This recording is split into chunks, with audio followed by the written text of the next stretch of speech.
3, 2, 1, 0, and liftoff. Welcome to Mission Control, Peralta Design's podcast on all things branding and digital marketing. Since 2008, Peralta Design has launched hundreds of brands with award-winning identities and websites. Join our hosts Ramon and Jorge as they use decades of combined experience to tackle topics with past clients, industry partners, and the rest of the PD crew. At Peralta Design, we launch brands. But for now, let's launch right into this episode of Mission Control.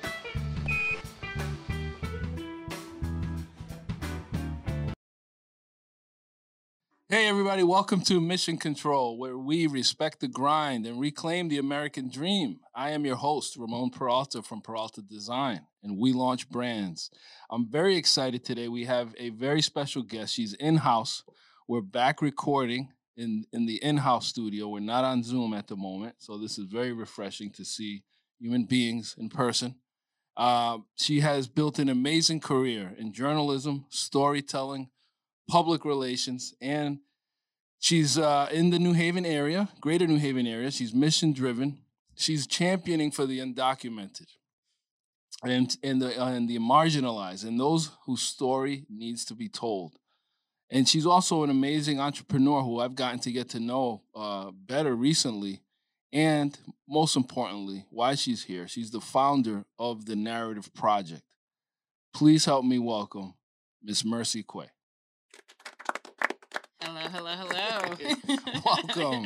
Welcome. So, Mercy, thank you for making it out here. Thank you for having me. You know, getting out. Here. Yeah. Like out here. You're out here. Yeah, out here. Shouting. Out in the hood of shouting, yes. Thank you. So tell us a little bit about yourself. Tell us your best backstory.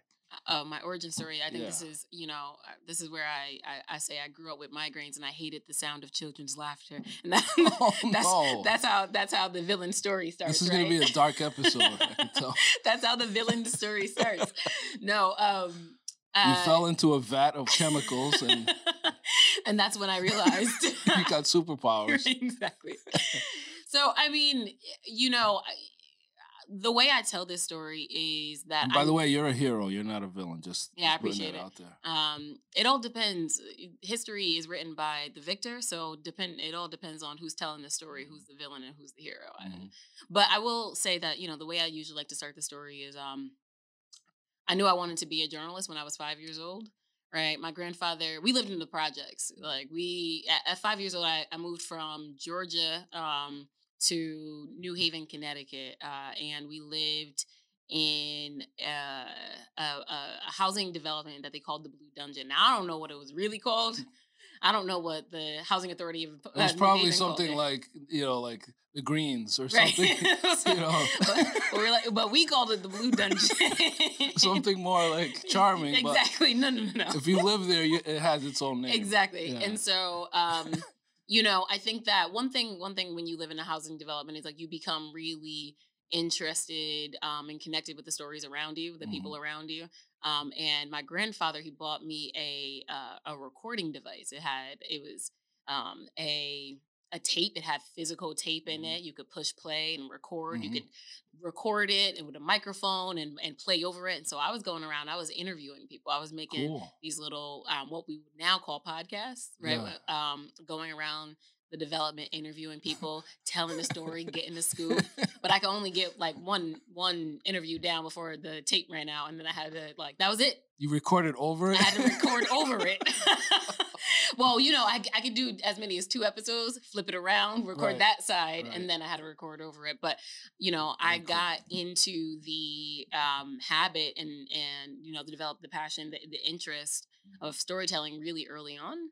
And from that point on, I knew that I wanted to be a storyteller. I knew that I think the terminology of reporter or journalist came a little bit later, but I knew that I wanted to write. I knew I wanted to tell stories. I knew I wanted to tell people's stories. And everything I did up until that point, from that point on, was in pursuit of that. High school, I was the editor of our college literary magazine. In college, majored in journalism and interned at the New Haven independent, right? And, developed my own news site, sort of news blog covering education in New Haven from like an independent point of view. And from there it was like, all right, cool. I'm here. I'm in it now. When I graduated from Quinnipiac, got my first job, like was offered my first job in April before I graduated. And I was like, okay, cool. So we're gonna go ahead and start that job in June. So I felt like, okay, cool. I made it, right. I did the thing that I wanted to do. Then I got into journalism, and there are a couple things that I learned quickly. One was journalism is not a diverse field at all. There are very few people who look like us in the field of journalism, right? And that is because, two, journalists are incredibly underpaid. And it can seem like, how does that make sense? A lot of Black and brown people are underpaid, right? But it really becomes the case of, if you are a Black or brown person and you pursued college and you have a college degree, you can't afford to take a job for $25K a year, right? And that was what I was initially offered. I was offered $25K a year to move up to Torrington to work for the Torrington Register Citizen. I was like, I can't do that. I can't do it for 25. They're like, how about 28? I was like, all right, you're sold. Oh. And I was like, all right, look, I negotiated my first job.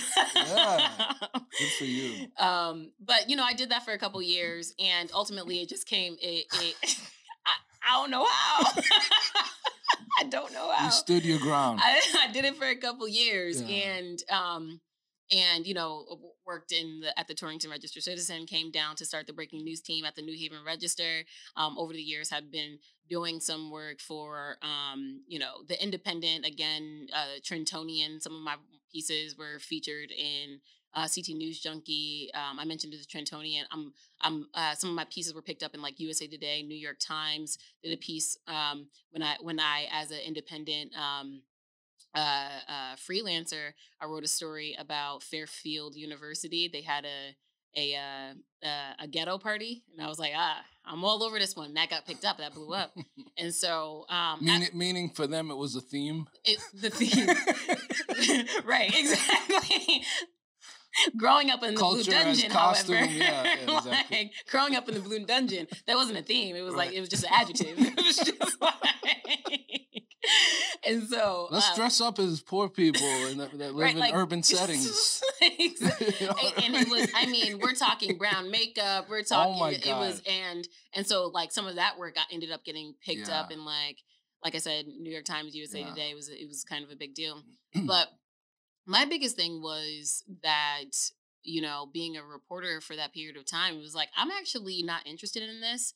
I'm not captivated as much as I thought I wanted to. I thought I would be. And that was because I'm telling stories, but I'm not impacting change in these stories. And so one of the places where it hit me the most was when I was at the New Haven Register, and I'm covering a triple fatal fire in West Haven.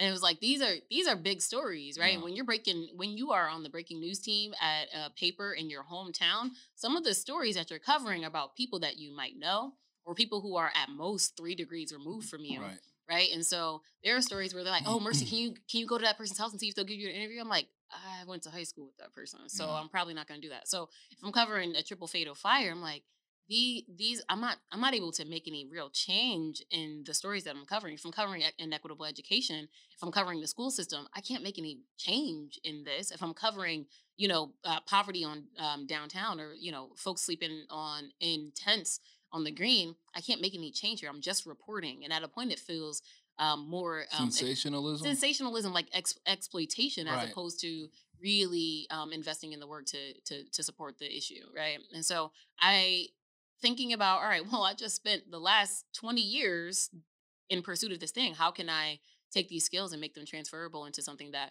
feels a little bit more committed to justice?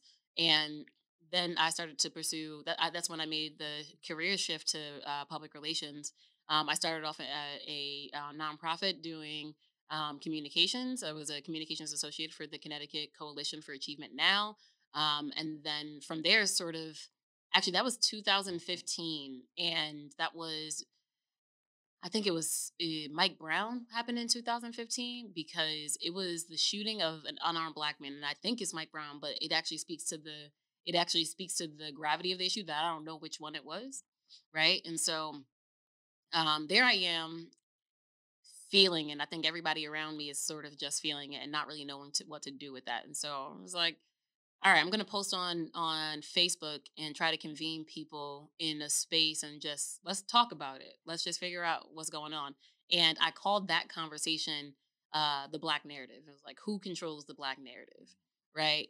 Posted it, didn't know who was going to show up. I asked everybody to come out to Book Trader Cafe, downtown New Haven.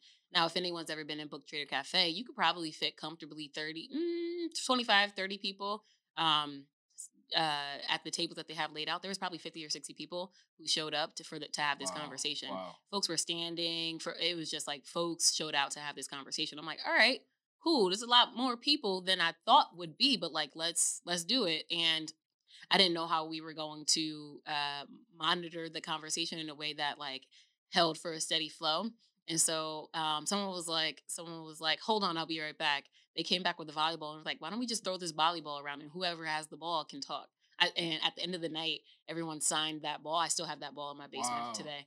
Yeah. And so we talked about, who controls the Black narrative. And I kept having these sort of community conversations, month after month, picking up conversations or picking up, I'll say storylines, right?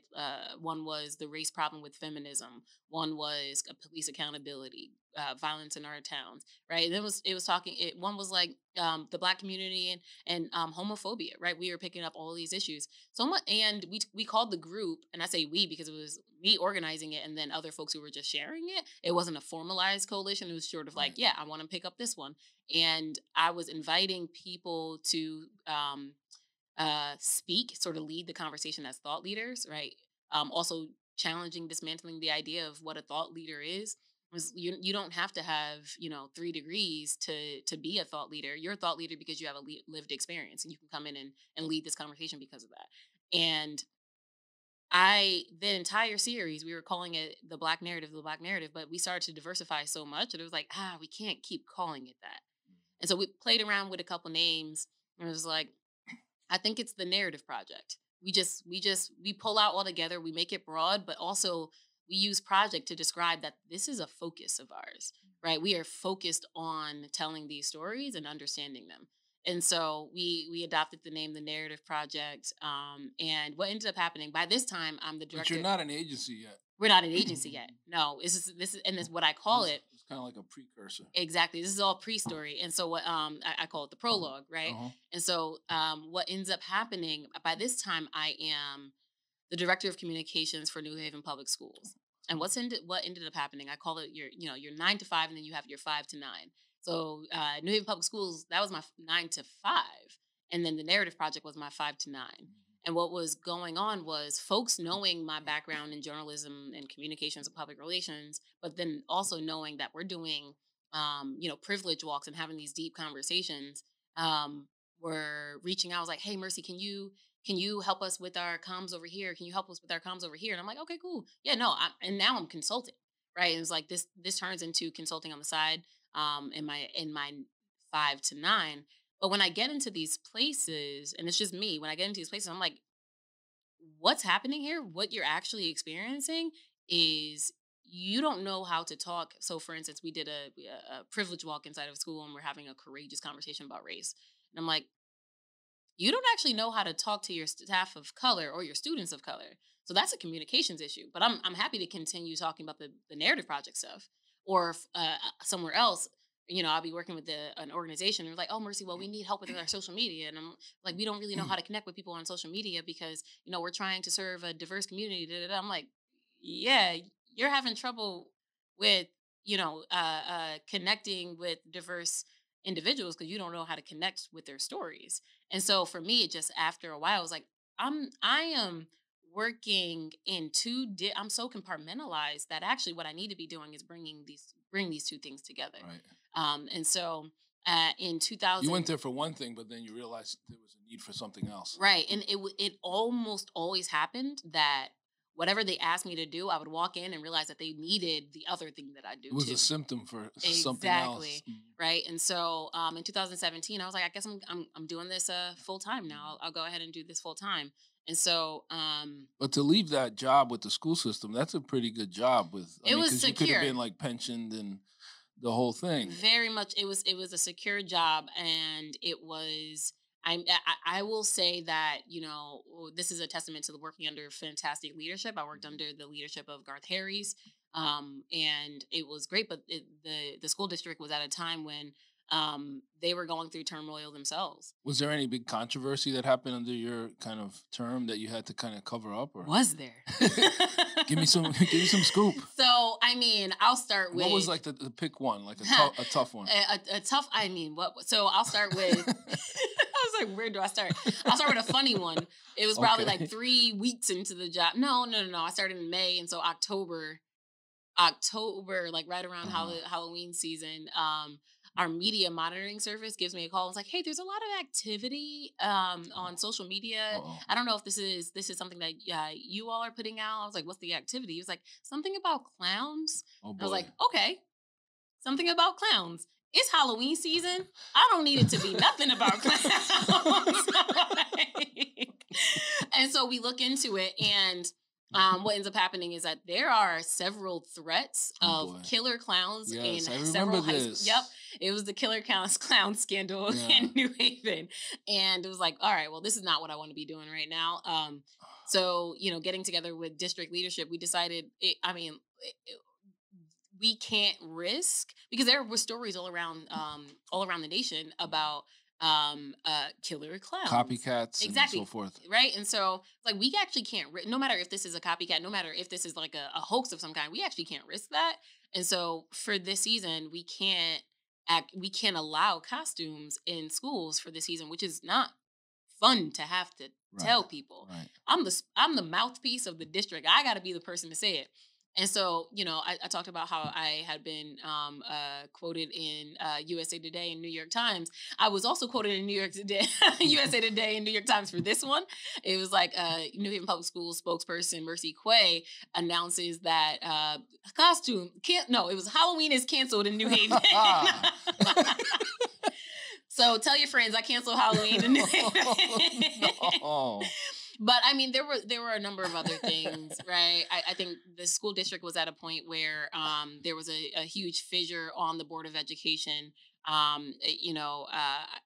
between the superintendent and the actual Board of Education. And Tony Harp, even at that time, was going through turmoil in relationships. And so there were a lot of just internal things that would boil over to be very external pieces. It was all really clear. And my work was... I believed in, to my core, that Garth was an amazing leader, and I still do to this day. And so my work there was, how do we move forward on the goals set forth by this superintendent while still trying to navigate a very political situation. And it was a secure job. It was an incredibly secure job, and eventually leaving it wasn't easy. I will never tell an entrepreneur that leaving your full-time steady job with benefits and is going to be easy. It's not going to be easy, but there were things that made it easier. And one of those things that made it easier was for sure that there was a lot of turmoil in the district at that time. Right. Did you parlay any of those? Did any of those situations become clients? So I think working in a way, I'll say. So right now we work with the Elm City Communities, a housing authority of New Haven. And I became familiar with the staff and the leadership there through my work at New Haven Public Schools. But New Haven Public Schools is such an interesting place. And this is one of those things that, like, even after leaving, I also came up through New Haven Public Schools. I'm a New Haven Public Schools system kid, right? And so even leaving, even after leaving, you know, I remember running into Eileen Tracy, Dr. Tracy, who's the current superintendent, who was like, Mercy, we need you. Yeah, if you got any advice for us, let me know. And so, you know, nothing but love for the folks in that district, because they work really hard. I think they're working really hard through otherwise, you know, what would be impossible circumstances in almost any other district, because most other districts don't have the grit that New Haven does. So after leaving the district, what I would say freelance. I would call it freelance, right? I worked full time at it, but I was freelancing, doing the narrative project full time. One of my first clients, I was calling them clients at that time. I'll talk to you more about why I say that a bit later, but was the William Casper Graustein Memorial Fund. And I got to test out a couple of the ideas that I knew that I wanted to launch the narrative project under. So it was like, all right, what does it mean to have an anti-racist public relations model? And I got to test out some of those ideas, and they were really, you know, for sure, shout out to the folks there, because they were really committed to the idea of equity, diversity, and inclusion. And it was like, all right, you're the communications expert. Let me not get in the way, and you tell us what we need. And if there is something that you need for us to do your work effectively, let us know. We'll get out of the way in that way too. So was definitely able to do some really innovative things while there. But I think, and I would love to know if you experienced this in your entrepreneurial story, but what ended up happening was like, this isn't working. I was doing it full time, and I was like, you know, when you are consulting in a way that feels like freelance, it's all feast or famine. Right. The flow, the cash flow is just all feast or famine. And so I couldn't conceptualize if I can make it work. One month was in abundance, the other month was in scarcity. It was just like an ebb and And flow. if you decide to go to the beach one day, you don't make money. Like you don't bill that day. Exactly. And so it's, some people like it. And it's a grind, and it's a hustle. And I think that if you have a grind and hustle mentality, it really does work for you. Or a control freak. I mean, we all are to some extent, but part of scaling is, and staffing up is, you've got to let go of some things. Exactly. And there are some people that don't make that transition because they want to hold the reins all the time. Exactly, for every single aspect. And you only have two hands, and you really can't hold all the reins. Right. Yep. And so because of that, I got scared out of it. Yeah. I couldn't tell, you know, what you know how they say you can't see the forest through the trees. So I couldn't tell what was actually happening, what my situation actually panned out to be. And at that time I got a call from Yale, and they were like, hey, what are you up to right now? We have this role that we think you would be really great for. I didn't apply to a job. I wasn't looking for a job. The call comes up and it's like, if you are available, you know, we have this role available. Well, you somehow had built a reputation where now you were being sought out. Exactly. And that's really what it was. A lot of it was, you know, the foundation making of my personal brand that, at that point, no matter where I went, folks were like, hey, what are you up to? What are you doing right now? And it was, I already had those relationships. Right. And so because I could not see the forest through the trees, I was like, yeah, actually, maybe that would be nice. It would be nice to collect a monthly paycheck. Maybe that would be cool. Maybe it'd be nice to have some PTO. I can plan. Yeah.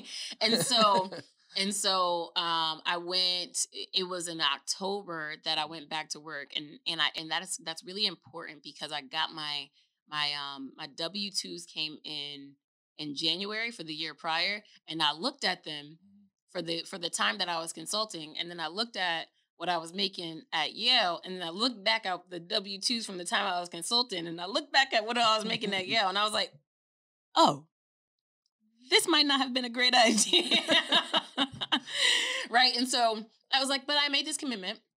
I'm happy to stay here. Great to have under your belt as a brand. Yeah. Exactly. And so I was like, I made this commitment. I'm happy to stay here. And this is otherwise a really great place to be.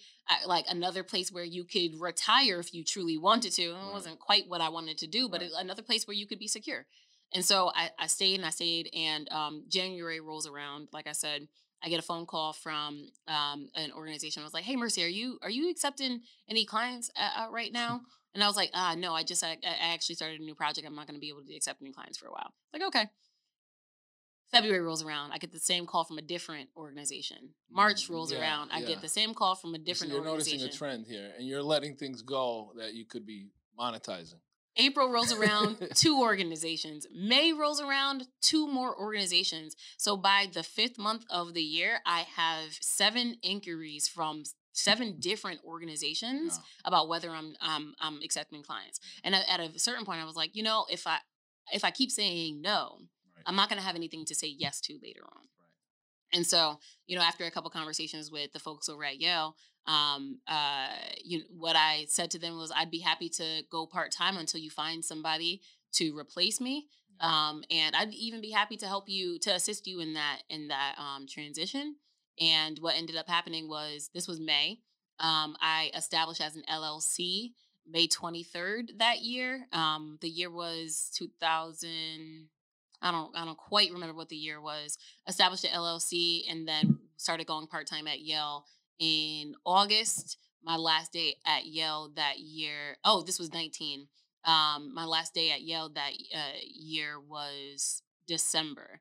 And I was still working part-time. So I was full-time at TMP, had the office, moved into the office, had already hired 1 person, went back and got 4 of the 7 clients that had already reached out. So I had a nice little foundation to start off with and hire somebody.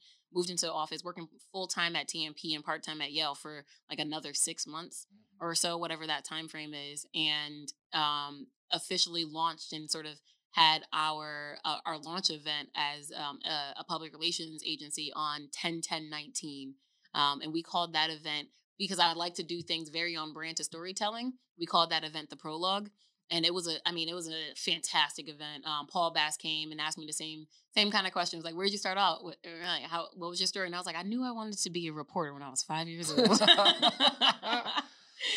Yeah, so that's the story. That's the story. That's an amazing story. But when did you realize that storytelling could affect change? Like, was there something that clicked? So, when I transitioned from journalism to public relations, and I was working in education advocacy, right? I was doing communications and education advocacy. We had a messaging session where we were brainstorming some key messages that would work. And for folks who don't know what the word messaging means, it really is just like, the talking points, the one-liners, right? The high level party line.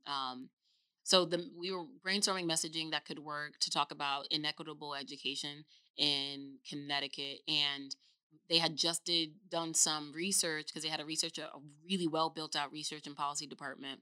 And they had just done some research and concluded a study that found that 40,000 kids in New Haven and Connecticut were stuck in failing schools. Wow. And I was like, we don't need to massage this anymore. We don't need to find. That's the message, right? That is 40,000 kids. And so we, from that point on, when we talked about equitable education, we said 40,000 kids. And anytime we came up against, a narrative that was counter to that, it was like, okay, well, the public education system should not be funneling funds into charter schools. It was like 40,000 kids are stuck in failing schools throughout the state, right? Whatever works, we need to fund. Right. And it's really hard to say anything else to a legislator, to residents of suburban neighborhoods, to, folks who don't believe in public school systems, charter school systems, systems that work. They don't anyone who is combating that, 40,000 kids. Right. And so what ended up happening from there, that year during legislative session, we put all of our efforts behind an equitable funding system for charter schools and for traditional public schools. And the legislation that we ended up getting passed that year was monumental, right? It was landslide legislation that made strides towards equitable funding. Now, I will say in Connecticut, one thing that's for sure is we still don't have an equitable education system. And I think the research needs to go back and see how many kids are still stuck in failing schools throughout the state. But that was probably one of the first times where you're like, all right, storytelling or clear messaging that captures the essence of an issue and resonates with people can be leveraged for change. Absolutely. That's powerful. for the entrepreneurs out there, I like how you took us right up to when you launched. When you first launched, how many of you were there? Was it you and one other person? Me and one other person. Her name is Ashley Needlespal. She still works with TMP today. She's a senior account manager, but it was the two of us. You call her employee number one? Actually, I call her my number two.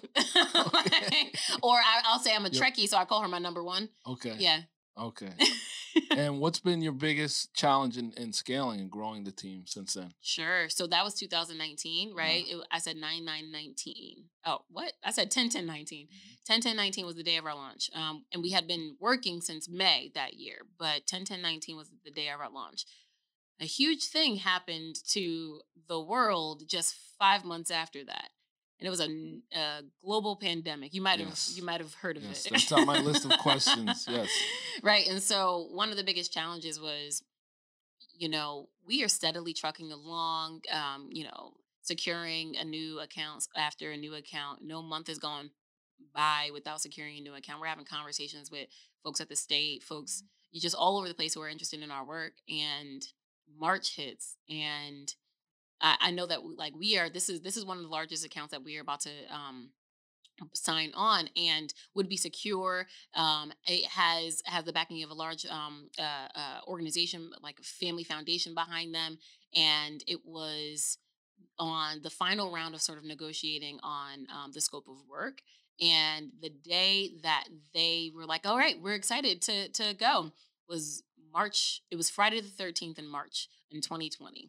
And that was the day that effectively the pandemic started, right? That was the day that the World Health Organization had declared that it was a pandemic. And I was like, I don't know what's happening now. And we had just made a job offer to a young woman who was sort of becoming well known in communications in New Haven. Just made this job offer, was incredibly excited about it. She was as well. I was like, all right, it's pending a successful execution of this contract, just to let you know. So we successfully execute this contract, and we go back to her. It was like, all right, here's the offer letter, and the pandemic is here, and no one knows what's happening with the economy. And she was like, I can't leave my job right now.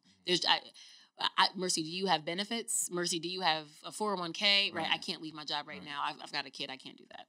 And so the biggest part of the challenge of scaling during the time that we launched and sort of started cementing our reputation in New Haven was that we did so with poor timing. Right. Well, it was kind of poor timing, but it actually ended up being pretty great for us. Yeah. People weren't leaving their jobs.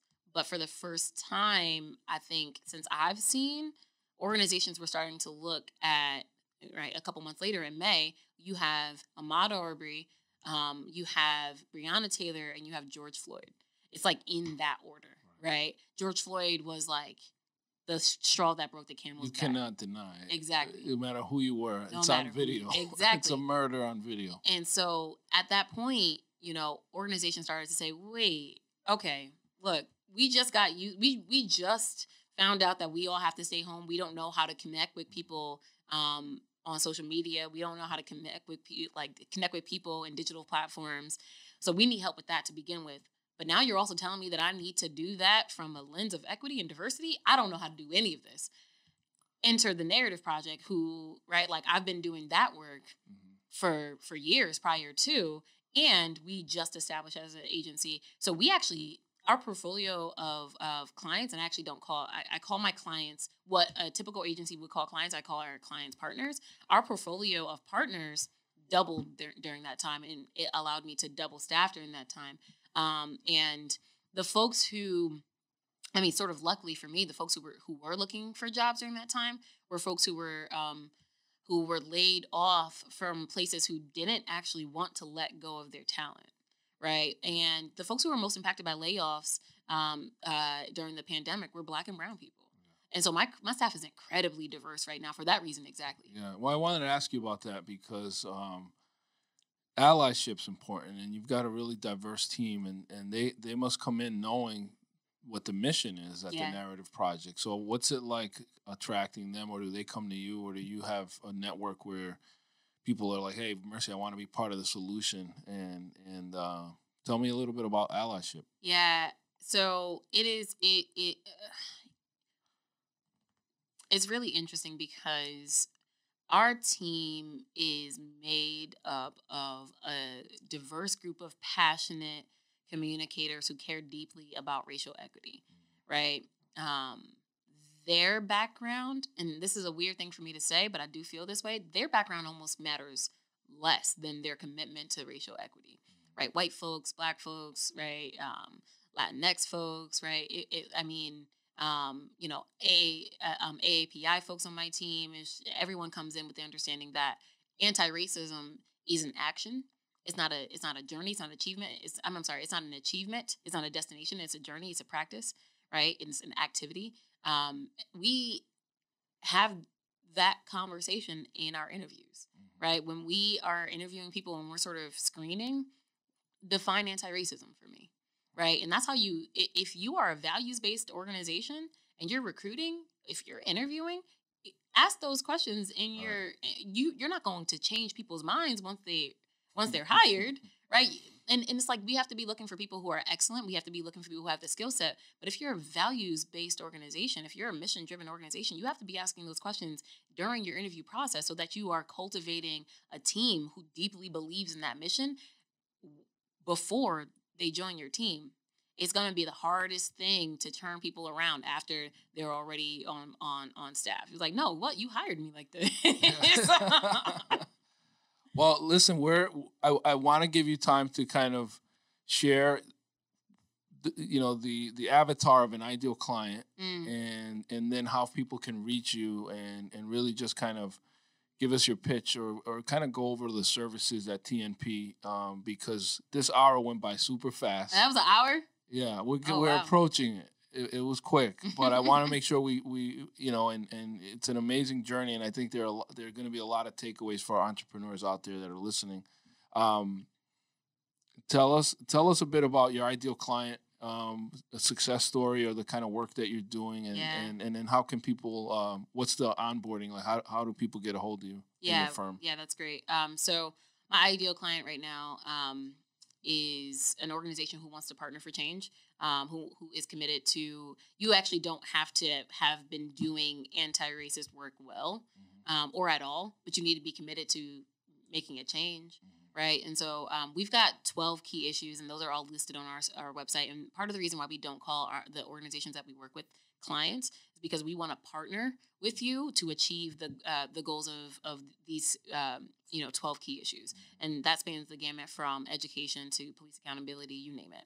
We have those listed on our website. If you go to our website, it's narrativeproject.com, all common spelling, narrativeproject.com. You'll see those 12 key issues, and if you fit into that bucket, we want to work with you, right? And it is effectively, right, our commitment to do what's best to leverage our skill set and communications to help you achieve your goal, because it's also our goal. We've also worked with organizations who don't fit nicely into those 12 buckets. And I say that because, right, we don't have, affordable housing listed on our website. But as I said earlier, we work with Elm City Communities, the Housing Authority of New Haven. We don't have affordable housing listed on our website, but it fits into the other buckets because all of these issues, none of these issues can be siloed, right? So we have restorative economic development, and that's where the Housing Authority of New Haven fits in. And so we want to work with organizations who are passionate about partnering to achieve change. Awesome. Now, we've got some entrepreneurs out there that are like, they're probably working at jobs or they've got ideas and they're afraid to kind of take that next step. What can you tell them as like a piece of advice for someone that's looking to start a business, or something that you can share that might fire them up? Yeah. Nothing. Don't do it. No, I'm joking. It's scary as hell. It's scary. Yeah. And it's never going to not be scary, right? Like you at a particular point, and I imagine you tell me, right, at a particular point, you're a decade in and you turn around and like, am I doing this? Right? I'm not a decade in. We're approaching year 2 right now, and I'm still like, am I doing this? So the piece of advice that I would have is, it's okay to be flying the plane to be building the plane while you're flying it, that's absolutely okay. Right. As long as you have a schematic, as long as you have some blueprints, right? And so I say that to say plan ahead, plan very thoughtfully, be very planful, be very strategic. If you are moving from a place where you are secure, you have benefits, you perhaps have a 401k or a pension, you know that those are the things that you're going to want or need when you're moving into an entrepreneurial space. Now, my team right now, they all have benefits. We have a 401k with complete benefits package, unlimited PTO. Think about the things that you want to build your company under, the values you want to build your company under, and be very planful. By time I launched, I already had my employee handbook developed because I was that planful. I knew exactly the kind of culture that I wanted to build because I had worked in places that I didn't want to work. I had worked under phenomenal leaders, Garth Harry. I had worked under people that were inspiring, that told me that work wasn't a time or a place. Work is a product. So that made me really aware of the places that I wanted to build a work culture around. So I would say it's 100% okay to be flying the plane. Be building the plane while you're flying it, as long as you create a blueprint in advance. Excellent advice. Congratulations on the new space. Appreciate it. Yeah, incredibly exciting. My team surprised me. Did you see this? My team surprised me with the. I saw the scissors. Impromptu ribbon cutting. Yeah. They got like some streamers, and I was like, cool. You guys, I'm not sentimental. I'm not good with words. You're not good with words. Okay. The narrative project. I'm not good with words. Yes, you are. Yes, you are. You get paid for words. No, excellent. This has been great, and we could go on, and I'd love to have you back, and I look forward to our ongoing, mentoring. I enjoy those conversations, and I'm excited to be working with you on this exciting new project. Likewise. So I definitely count you as a strategic partner for PD. Absolutely. And thanks for being here. Thanks for having me. Excellent. All right. Thank you, everyone, for listening to this episode of Mission Control. Until next time, this is Ramon Peralta with Peralta Design, and we launch brands.